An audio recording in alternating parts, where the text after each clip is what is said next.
পরিণীতা ধারাবাহিকের আজকের পর্বে আমরা সবাই দেখব পারুলের কাছে তো হেরে গিয়ে পারুলের ক্ষতি করে সংযুক্তা ম্যাডাম। আর তারপর আমরা দেখতে পাই যে পারুলকে হসপিটালে ভর্তি করা হয়। আর তারপর তো রায়ান অনেক বেশি রেগে যায়। রায়ান সংযুক্তা ম্যাডাম আর শিরিনকে বলতে থাকে যে আপনাদের জন্য পারুলের এই অবস্থা, তবে আপনারা ভাববেন না যে পারুল হেরে যাবে, আমি ওকে ঠিক ফিরিয়ে আনবো। এই কথাটি আপনি ভালো করে মনে রাখবেন।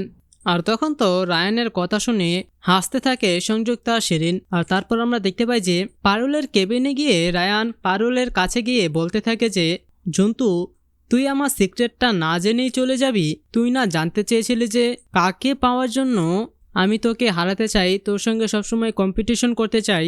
তবে শুন এবার, যাকে পাওয়ার জন্য আমি তোর সঙ্গে কম্পিটিশন করি তার নাম হলো পারুল। হ্যাঁ সুপ্রিয় দর্শক, রায়ান তারপর পারুলের নামই বলে। আর তারপর আমরা দেখতে পাই যে এই কথাটি শুনে পারুলের ধীরে ধীরে জ্ঞান ফিরে আসে। আর পারুল তো রায়ানের সব কথা শুনে নেয়। আর তার এতদিনের যে তপস্যা ছিল যে সে রায়ানকে চাইতো, আসলে রায়ানই তো পারুলকে চায়। তো সুপ্রিয় দর্শক, কেমন লাগলো আপনাদের আজকের এই পর্বটি সেটি নিচে কমেন্টে জানিয়ে দিন।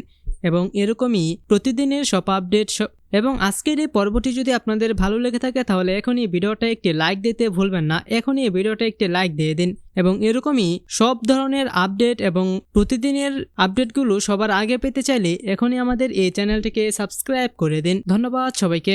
পরিণীতা ধারাবাহিকের আজকের পর্বে আমরা সবাই দেখব পারুলের কাছে তো হেরে গিয়ে পারুলের ক্ষতি করে সংযুক্তা ম্যাডাম।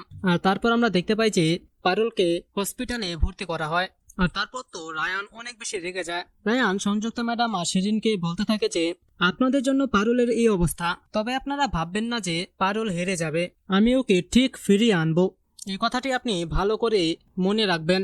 আর তখন তো রায়ানের কথা শুনে হাসতে থাকে সংযুক্তা শিরিন। আর তারপর আমরা দেখতে পাই যে পারুলের কেবিনে গিয়ে রায়ান পারুলের কাছে গিয়ে বলতে থাকে যে জন্তু, তুই আমার সিক্রেটটা না জেনেই চলে যাবি? তুই না জানতে চেয়েছিলি যে কাকে পাওয়ার জন্য আমি তোকে হারাতে চাই, তোর সঙ্গে সবসময় কম্পিটিশন করতে চাই?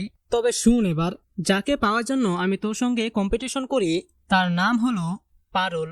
হ্যাঁ সুপ্রিয় দর্শক, রায়ান তারপর পারুলের নামই বলে। আর তারপর আমরা দেখতে পাই যে এই কথাটি শুনে পারুলের ধীরে ধীরে জ্ঞান ফিরে আসে। আর পারুল তো রায়ানের সব কথা শুনে নেয়। আর তার এতদিনের যে তপস্যা ছিল যে সে রায়ানকে চাইতো, আসলে রায়ানই তো পারুলকে চায়। তো সুপ্রিয় দর্শক, কেমন লাগলো আপনাদের আজকের এই পর্বটি সেটি নিচে কমেন্টে জানিয়ে দিন। এবং এরকমই প্রতিদিনের সব আপডেট এবং আজকের এই পর্বটি যদি আপনাদের ভালো লেগে থাকে তাহলে এখনই ভিডিওটা একটি লাইক দিতে ভুলবেন না। এখনই ভিডিওটা একটি লাইক দিয়ে দিন। এবং এরকমই সব ধরনের আপডেট এবং প্রতিদিনের আপডেটগুলো সবার আগে পেতে চাইলে এখনই আমাদের এই চ্যানেলটিকে সাবস্ক্রাইব করে দিন। ধন্যবাদ সবাইকে।